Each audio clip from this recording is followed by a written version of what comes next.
ठाणे शहरात भारतातील पहिलं रंगसंग्रहालय आणि 100 वर्ष जुन्या ऐतिहासिक बाजारपेठांचा पुनर्विकास करण्याच्या मागणीसाठी भाजपचे आमदार संजय केळकर आणि निरंजन डावखरे यांनी आयुक्त सौरभ राव यांची भेट घेऊन त्यांच्यासमोर त्या दोन्ही प्रकल्पांचं सादरीकरण केले. दरम्यान आयुक्तांनीही त्यास सकारात्मक प्रतिसाद दिला असून या प्रकल्पामुळे ठाण्याला सांस्कृतिक, आर्थिक आणि पर्यटन क्षेत्रात मोठी चालना मिळण्याची शक्यता व्यक्त केली जात आहे. ठाणे महापालिकेचे आयुक्त सौरभ राव यांनी भाजप आमदार संजय केळकर आणि निरंजन डावखरे या दोघांनी नुकतीच भेट घेऊन शहराच्या सर्वांगीण विकासासाठी 2 महत्त्वाचे प्रस्ताव सादर केले.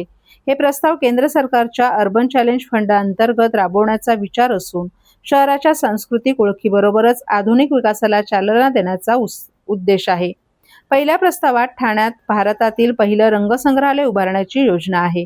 पारंपरिक रंगसंग्रहालयापेक्षा वेगळा अनुभव देणाऱ्या या प्रकल्पात रंगाचं विज्ञान, मानसशास्त्र, दृष्टी, ऑप्टिकल इल्युजन आणि सांस्कृतिक महत्त्व यांचे 12 दालनांमधून सादरीकरण केलं जाणार आहे.